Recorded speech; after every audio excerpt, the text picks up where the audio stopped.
Okay. I'm impressed that Jesse and Eli did not have like an entire notebook. I can't do that. But thank you guys. Thank you, pastors, for the opportunity. I was laughing at home because I always said that I was a worshiper, right? And when I came to Freedom Church, my pastor said, worship is not just through music. Worship is every single thing that you give the Lord, right? So I thank God for the opportunity to continue to stretch me in worship, which includes the word for tonight. So um, we'll get started. So we are going to be reading out of First Kings chapter 3. Um, on Thursday practices, we like to chat a little bit about what the Lord is doing in our lives in that particular week. And I realized a common trend in my uh, answer to that question every week, and it's that the Lord continues to bring people at work, especially. He continues to bring people to my door who will knock on my office. They will sit down, they will cry, they will tell me their stories, and they expect me to have a response, right? And the reason that I say that is because I'm 23 years old. I have no life experience, right? I have never been married. I've never been divorced. My life has been great, thankfully so. I've had great parents. So I feel like I don't have the wisdom to relate to these people. So I started to meditate on that and asking the Lord, I need wisdom. I need you to put the words in my mouth so that I can give the people who come to me what it is that they're looking for. And it's not just, hey, Jesus is the answer, because we know that that's the reason, but there needs to be a relationship. You need to relate to people in order to get them to the feet of Jesus, right? And so he quickly took me to First Kings. I was laughing because Jesse kind of touched on this, and then Eli was talking about David, and now I'm going to be talking about the descendant of David, Solomon. So, 1 Kings chapter 3, we're going to be reading from verses 5 to 15, and it reads, At Gibeon, the Lord appeared to Solomon in a dream at night. God said, Ask, what should I give you?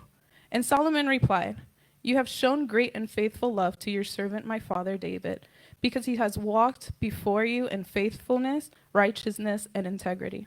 You have continued this great and faithful love for him by giving him a son to sit on his throne, as it is today. Lord my God, you have now made your servant king in my father David's place. Yet I am just a youth with no experience in leadership. Your servant is amongst your people you have chosen, a people too numerous to be numbered or counted. So give your servant an obedient heart to judge your people and to discern between good and evil. For who is able to judge this great nation or these great people of yours? Now, it pleased the Lord that Solomon had requested this. So God said to him, Because you have requested this and did not ask for a long life or riches for yourself or the death of your enemies, but you asked discernment for yourself to understand justice, I will therefore do what you have asked.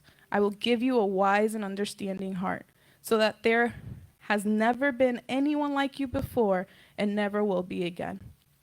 In addition, I will give you what you did not ask for, both riches, honor, both riches and honor, so that no man in any kingdom will be your equal during your entire life. If you walk in my ways and keep my statutes and commandments, just as your father David did, I will give you a long life. Amen. So, if you knew anything about Solomon before, whom we just read about, my guess is that you probably knew that Solomon was considered to be the wisest man to ever live.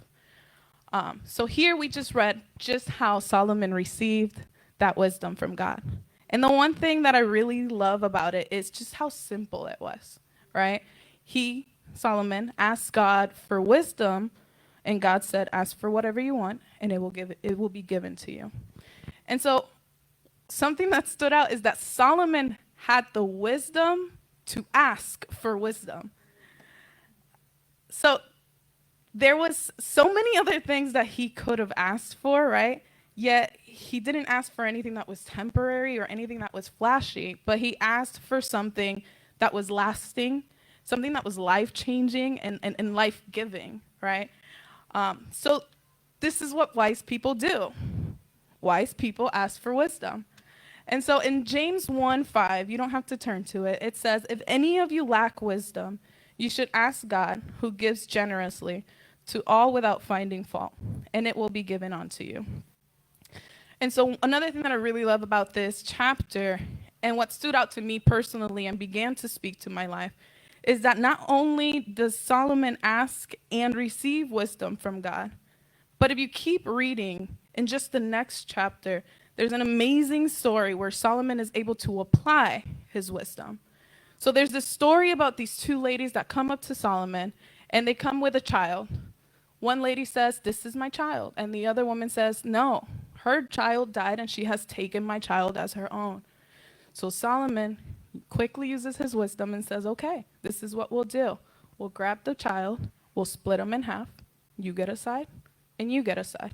And one of the ladies was like, "Okay." The other quickly screamed, "No, no, no, no, no, no." She said, "Don't kill the child, just give him to her." And Solomon was able, with his wisdom, to realize that a mother would much rather give up her child than to see him die. And so he was able to give the child back to their rightful parent. And I love that because immediately within the same chapter of receiving an incredible gift from God, Solomon uses it immediately, and he applied it immediately. And that is because when God gives, we must receive, but not only just receive, we must apply. And when God gives us gifts, we should not only receive those gifts, but we must also use those gifts for his glory and for his purpose. So, an example, if God gives us knowledge, not only should we receive that knowledge, but we should apply that knowledge to help us live differently. So a question that want you guys to start pondering upon is, what has God given you and you've received it, but you haven't yet applied it? And when I was writing this message and being with my time with the Lord, I began to wonder what gives in my life and began to wonder what gives in your life, and what talents, what opportunities within relationships has God given you, and maybe you've received the blessing, but you haven't necessarily put them to use just yet. You haven't applied them yet to make your life better and the lives around you better. You haven't used them to continue to move God's kingdom. And so if you are asking yourself what to do with it, with the blessing and or the gifts that the Lord has given you, and if you are unsure of how to apply them in your daily life, just remember that wise people ask for wisdom, and our good God gives it to us. Amen.